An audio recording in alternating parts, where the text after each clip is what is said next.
বলেছি আমার সাওয়ার কিছু নাই, হারাবার কিছু নাই, আমার কোনো কিছু সাওয়ার নাই, হারাবার কিছু নেই, ভয়ের কিছু নেই। আমি স্যারের কাছে অনুরোধ করবো যে সেখানে আমি বসে বসে দরকার নাই, আর কোরবানি না করবে চিন না তো নিজের খাবার মোটা দাদা করতে হইব। কি কথা কেমন করি নাকি হাতে মোটা দাদা দরকার নাই, কোরবানি গরু বাজারে বেচুন। সেখানে 7 জন লোকের কোনো প্রয়োজন নাই, একজন ইঞ্জিনিয়ার রাখেন, একজন মেকানিক যে কাজগুলো আছে এখানে নিয়ে আসেন। আমি স্যারের কাছে অনুরোধ করবো। তারপরে ব্যয় কমানোর প্রসঙ্গে সরকার বারবার বলতেছে, আর তো সার এক কথায় খালি সিবির গাড়ি, আগে সিবির গাড়ি আপনার যারা আছেন শ্রমিক কর্মচারী গাড়ি সাক্ষী রাজ সাক্ষী কেউ দরকার নাই। সিবির গাড়ি যখন যে সিবির ছিল আমি কারো বদনামি করতে রাজি না।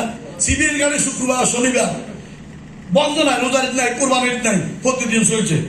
আর আমি নাছি কালকে আমাকে যখন আমি বাসা থেকে বার হই রিক্সায় করে আসতেছি, রিক্সার বাজু বা গাড়ি করে আদুর বাবা দোসাই হাতে দিচ্ছে ডাক্তার পড়ছে খাতার মধ্যে ফাইসি ব্যথা, এই ব্যথা নিয়ে কালকে সারাদিন কষ্ট করছি। এর বললাম সিএনজি কত কিনুয়া তোর গাড়ি করে আজ ওটা তোর করতে হবে আজ একটি প্রগতির কেটে এর জন্য আটে গেছি। আমি নিজে ব্যক্তিগত ভাবে সাথে তো ব্যবহারই করে না, অন্য নেতার তো ব্যবহার করে না, আমি নিজেও ব্যক্তিগত ভাবে আমি চিন্তা করি আমি সীতাকুণ্ড প্রগতির ক্ষেত্রে সীতাকুণ্ড আমার 10 টাকা সিএনজি ভাড়া, আর আমি যদি একটা জিপ নিয়ে যাই তাহলে আমার 200 টাকা, 2 লিটার তেল লাগবে। 2 লিটার তেলের দাম কত? 200 টাকা। রাষ্ট্রের সম্পদ, জনগণের সম্পদ আমি অপচয় করা ঠিক হবে। আমি এই কথাটা চিন্তা করে আমি সিএনজি করে চলে যাই, সিএনজি করে অফিসে আসি।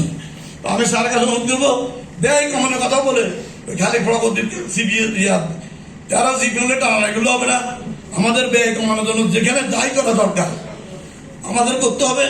শ্রমিক কর্মচারীর স্বার্থ যেন ক্ষতি না হয় সেটা আপনার স্যারকে মাথায় রাখতে হবে যে শ্রমিক কর্মচারী গাড়ি কমানোর জন্য এই মাথায় আনলে হবে না।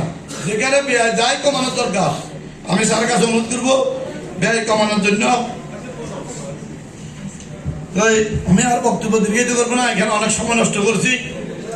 আমাদের যাওয়ার ফলে আপনারা যারা আছেন নতুন জেনারেশন আপনাদেরকে এই প্রতিষ্ঠানের ভালো মন্দ সবকিছু আপনাদেরকে দেখতে হবে।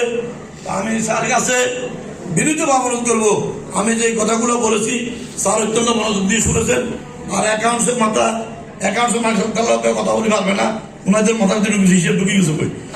আমি স্যারের কাছে অনুরোধ করবো যদিও নোট না করে সব মাথার ভিতরে ঢুকে গেছে। স্যার এই সমস্ত যে বক্তব্যগুলো আমি শ্রমিক কর্মচারীর পক্ষ থেকে রেখেছি স্যার এগুলো বাস্তবায়ন করবেন এই আশাবাদ ব্যক্ত করে সবাইকে ধন্যবাদ জানিয়ে আমি আমার বক্তব্য এখানে রেখেছি। সবাইকে ধন্যবাদ। আসসালামু আলাইকুম।